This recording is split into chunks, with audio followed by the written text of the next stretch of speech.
Hi everyone. This is the first garden tour that I'm doing with a hugelkultur bed, a little bit of, we're going to do no dig beds and permaculture involved. So I thought I'd take you on a tour. Nothing's beautiful right now, it's just starting, but this bed here that I'm at right now, I had this fleece on it during all the snow, and these are my peas coming up, sugar peas.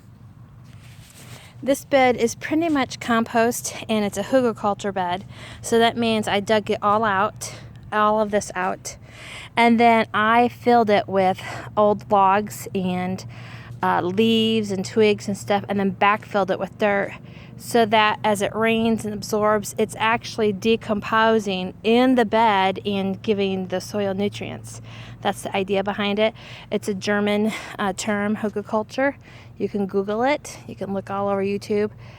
And so I saw Roots and Refuge do a panel trellis. This is actually called a hog panel. They're 18 feet by 34 inches, and it's about 25 bucks at Home Depot.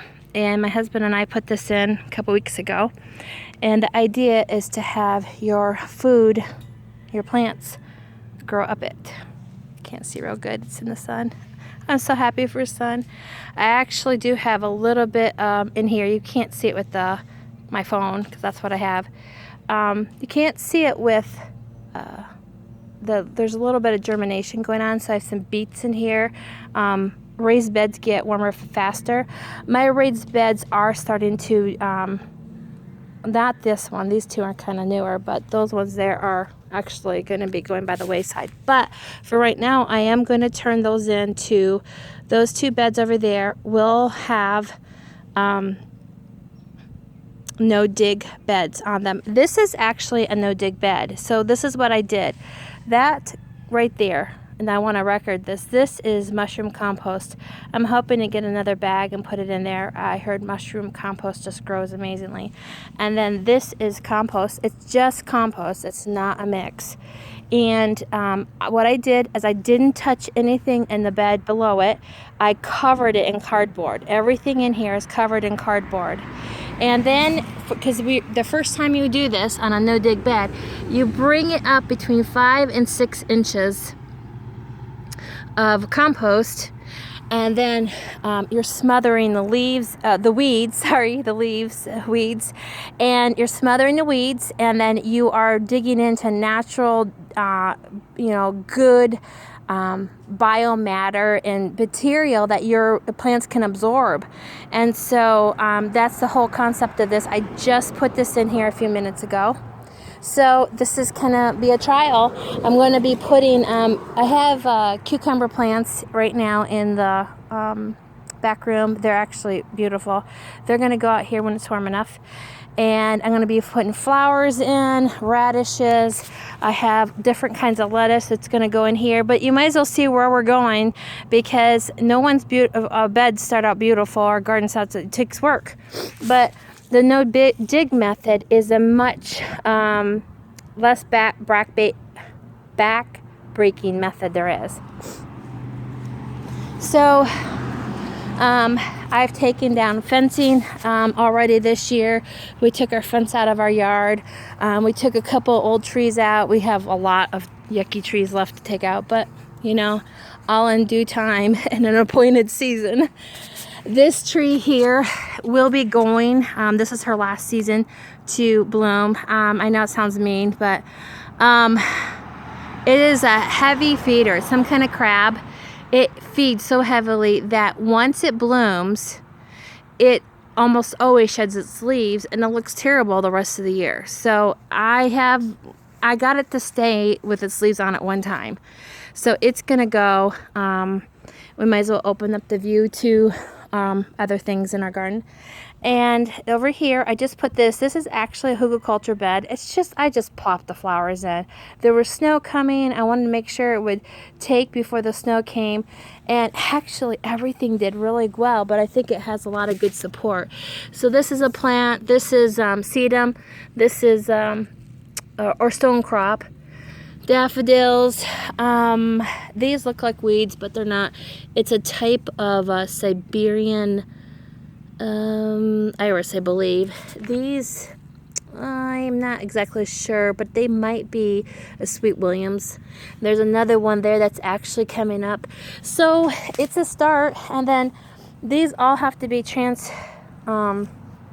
dug up because our fence line was here.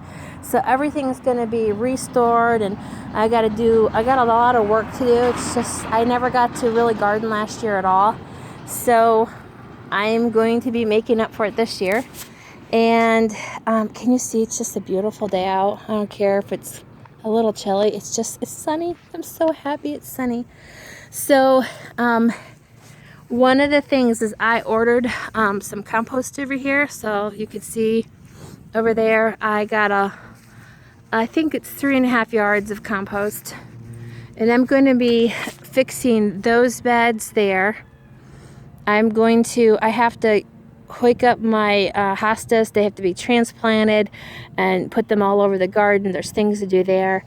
And so it's just I'm not rushing it. I want to enjoy the journey of it. I've looked forward to this all year. My mushroom the frame is up. We leave it up now, but the fabric isn't on because it's still so wet.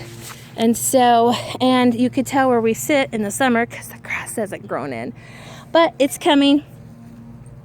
I'm looking forward to this. I actually usually fill this area up. I know it looks not that great right now, but I usually have this full of flowers in the summertime. I transplanted some stuff. This is actually elephant ear hostas. They're beautiful. They get huge, beautiful flowers. I put a stone crop in, sedum in. I put some over there. We have a bunch of pallets that we are saving for a potting table, and then we're making our own compost bins because I have that compost bin there, but it doesn't get hot, and those kind of compost bins don't get hot, so they don't break down, and I need a hot one. So I'm going to do pallets. And if you don't know about pallets, let's just have a little pallet education moment here. Pallets have numbers and stamps on them to know if they've been touched with insecticides, something I'm learning. And this one here, you can see it, I hope, says United States, and it says HT, so this was heat treated. It wasn't made with chemicals. If they're not marked, they really advise not using it because, like you can see, this one is heat treated too. And so that means that the bugs have been killed out and any fungi and stuff has been killed out. This is made in the US. The other ones that aren't marked could very well be saved, maybe used, but we don't know what they have. So we're not going to use those because this is where our compost is going to be built in. And so just a little bit, I got my chairs out, fabric, the cushions out for my mushroom hut. I've been burning off some stuff. And then we have a lot to do, but it's a start and I'm so excited. So I just wanted to take you on a little garden tour of what we're doing here. It's going to be fun, and it's going to be very interesting to see how the hugelkultur bed does and the no dig. I mean, who doesn't not want to have to dig a bed up and just plant? I'm really excited about it. I'm looking forward to sharing with you on my journey, and I will talk to you next time on the other side. Thank you.